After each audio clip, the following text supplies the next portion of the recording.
Cara, beleza? Tranquilo? Felipe Robledo na área. Antes de mais nada, se inscreva no canal e vamos fazer a questão 59 do segundo exame de qualificação 2020 da UERJ. Vamos falar um pouquinho sobre ditadura militar e mundo do trabalho a partir de uma peça teatral conhecida como Gota d'Água. Beleza? Então, vem comigo para mais uma questão resolvida aqui no nosso canal.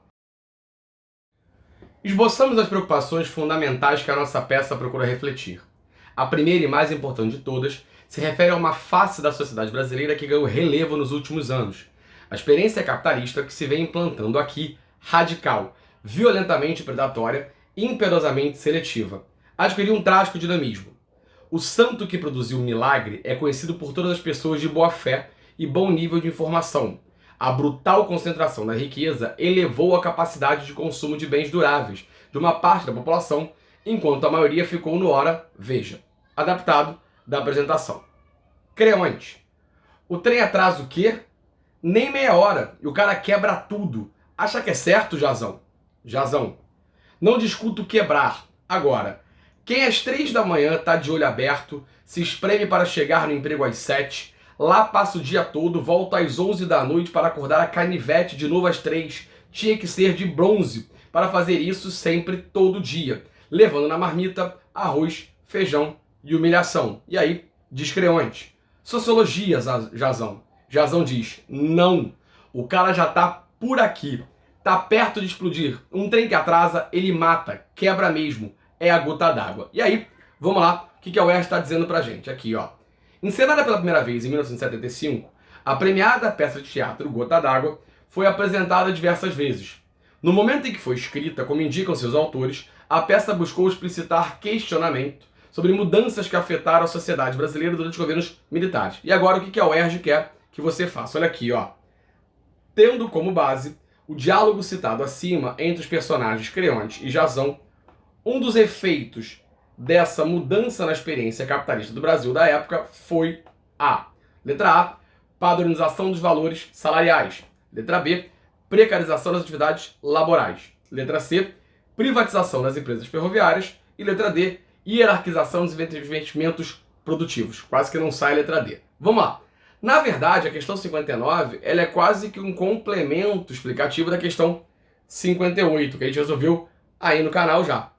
Quando você olha para cá, então vamos aqui, ó.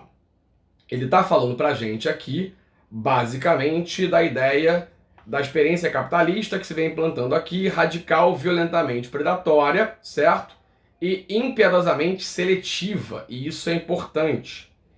E ele está falando essa ideia dessa impiedosamente seletiva, porque ele fala aqui, ó, o santo que produziu o milagre é conhecido por todas as pessoas de boa fé e bom nível de formação. A brutal concentração da riqueza elevou a capacidade de consumo de bens duráveis de uma parte da população, enquanto a maioria ficou no ora veja. Então, vamos começar antes do diálogo. Quando ele fala pra gente ali da ideia desse santo que fez o milagre, o santo que produziu o milagre, como explicado na questão 58 do vídeo que você já deve ter assistido, ele está falando do milagre brasileiro, daquela ideia ali, muito dessa década de 70, dessa entrada maciça de capital estrangeiro, desse alto investimento das indústrias, certo? Por exemplo, as indústrias multinacionais continuam chegando aqui no Brasil, e isso leva, como diz o texto, a uma ideia de uma concentração de renda, no qual a população mais pobre não tem acesso aos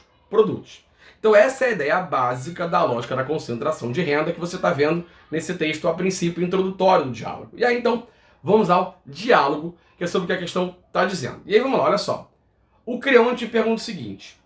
O trem atrasa o quê? Nem meia hora e o cara quebra tudo. Então olha só, para o Creonte, o trem atrasa é um fator corriqueiro que não justifica o cara, certo? Ou seja, no caso da população, quebrar tudo. Tanto que ele pergunta, acha que é certo, Jazão? E aí então vem Jazão, com a ideia de que não adianta discutir, não adianta discutir, quebrar agora. Mas ele vai problematizar a parada. Ele vem, não discuto quebrar agora. Parou. E aí ele problematiza o assunto. Ele fala o seguinte, olha só. Agora, quem às 3 da manhã tá de olho aberto, se espreme para chegar no emprego às 7, lá passa o dia todo, volta às 11 da noite, para acordar a canivete de novo às 3. Aí ele diz, o cara tem que ser de bronze para fazer isso sempre. E aí, fundamental agora, olha só. Levando na marmita arroz, feijão e humilhação. Ou seja, Jazão, mesmo dizendo que não discute quebrar, agora ele problematiza a ideia do que é a vida desse cara, desse operário, que no caso depende do trem. Uma vez que ele acorda às 3, vai trabalhar, volta às 11 para dormir de novo, acordar às 3, levando na marmita arroz, feijão e humilhação. E aí o Creonte tenta, nos nossos termos de hoje, passar pano para essa ideia dessa humilhação e diz: sociologia, Jazão. E aí Jazão responde: não. O cara já tá por aqui, tá perto de explodir. Um trem que atrasa, ele mata, quebra mesmo, é a gota d'água.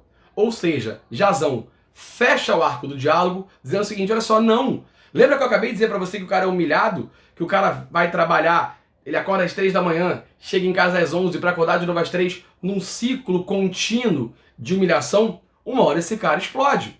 Meia hora que o trem atrasa, é ele que vai ser descontado. Então essa é a dinâmica da conversa. Fala-se ali muito da ideia da relação de trabalho, muito ligada a essa questão do Brasil de então. E aí, vamos lá.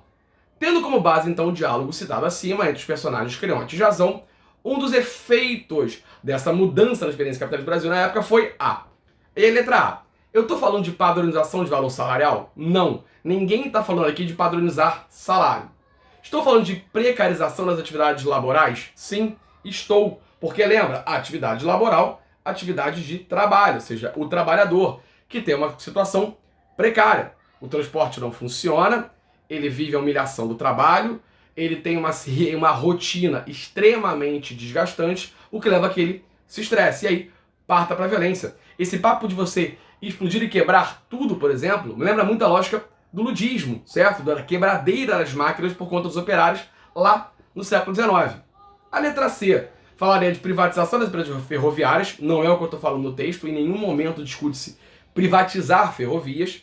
E a letra D, hierarquização dos investimentos produtivos. Também não estou falando em nada disso. Beleza? Bola, mais uma questão. Ali a gente trabalhava muito com a interpretação do texto, entender o panorama que você tem desse mundo do trabalho, desde o período militar, nesse caso, que é o que ele está dizendo aqui pra gente, para poder resolver a questão, acertar a questão. Espero que você tenha acertado e vamos em frente, que os vestibulares estão chegando aí pra gente fazer e principalmente ser aprovado na sua própria escolha. Beleza? Um beijo e até o próximo vídeo.